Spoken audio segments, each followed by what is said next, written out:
Hi there again. Last week we started to look at a little bit of kicking, didn't we? When we were playing our Bop It game, and you can probably still see the hexagon I drew on the ground last week. Well, now we're going to be looking a little bit more at kicking, but instead of just dribbling from side to side like this and keeping the ball to ourselves, we're going to look at two different types of kicks that we can do. We're going to look at doing a soccer pass off of the ground, and we're going to be looking at doing a drop kick like they do in football, where we drop the ball onto our foot. That's a little bit of a tricky one, and I don't expect all of you to be able to do it, but I expect you to have your best go at trying. Now, when we kick, the setup is always the same, whether the ball is in the air or on the ground. So let's go for a practice with the ball on the ground. What I need to do is place the ball down, and I need to take about one step away from the ball. Perfect. Now we don't need really big run-ups or anything like that, we just need one step for today. Now, I use my right leg when I'm kicking, so what I need to do is I need to step forward with my left leg and put it beside the ball. I need to swing my leg through, and with a soccer pass on the ground, we use the inside of our foot, alright? So we use this part of our foot. So the ball's on the ground, I'm one step away, I step forward with my opposite leg, about that far away from the ball, it's about 30 centimetres or a ruler's length. I then turn my body sideways just a little bit, and what I'm going to do is I'm going to swing my leg through and use that inside part of my foot to hit the ball, and the ball should stay on the ground. I need to make sure I'm looking at it all the time, just like when we're catching, okay? So, let's try that all together. I step, I turn, I look, I swing, and that was a pretty good kick. Now, our approach for a drop kick, that's where we actually drop the ball onto our foot, is similar but a little bit different.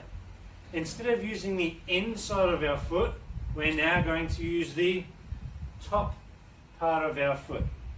But the approach is the same. Instead of the ball being on the ground, what you're going to do is you're going to hold the ball out at arm's length, just like this, and all you're going to do is drop the ball for me for a little bit of a practice. Drop.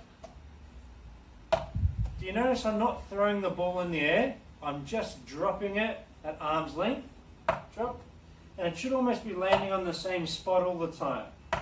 And I don't care which hand you decide to drop it with, you just do whatever feels best to you. Sometimes it's really good to use two hands if you've got a bigger ball. So I'm dropping this ball about the same spot where the ball was on the ground before, and now I need to try and put it all together. I need to drop the ball, I need to step, and I need to swing my leg through at the same time, but this time I'm using the top of my foot. And this will take a lot of practice, but I'm sure you can do it if you try your best. So I'll have a go. I step, I drop, I swing. Oh, that was a pretty good kick. Lucky I didn't hit the camera though. So I'll just go through those again. We have our soccer pass on the ground. I step beside the ball. I swing my leg through, use the inside of my foot, and my leg follows through.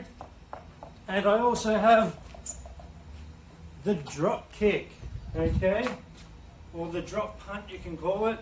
I hold the ball with two hands, I step, I drop, I swing, I kick it. That wasn't the best kick, I can do better. I'll try that again. I hold the ball arm's length, I step, I drop the kick. Ah, that was much better, almost over the fence then. So now that you know the two kicks, what you're going to do for me is you're going to set up some goals, hopefully outside of your house. And I'm really lucky that I've got some sledgehammers here, but you could use chairs, you could use pot plants, whatever it might be. And I want your goals to be about 2 meters apart. And you're going to take about 3 steps away. 1, 2, 3. That's all the space I have here. You could go further if you like. And what you're going to do is practice each of these kicks, the soccer pass off the ground, and the drop punt or the drop kick, where you drop the ball onto your foot, and you're going to be aiming for the space in between these goals, okay? That's all we're doing. So I can practice my soccer pass. I step, I pass, I kick. Yes, got a goal. Let's see if I can do it with my drop punt or drop kick now. Arm's length, I step, I drop, I kick. Yes, I got it, and I did a pretty good catch then as well. You can make this game harder for yourself by making the goals smaller, or you can go further back in your yard if you have more space. But just remember, have a play around with it. Watch my key coaching points on how to do these kicks, and I can't wait to see your kicking videos. I know they're going to be brilliant. Bye.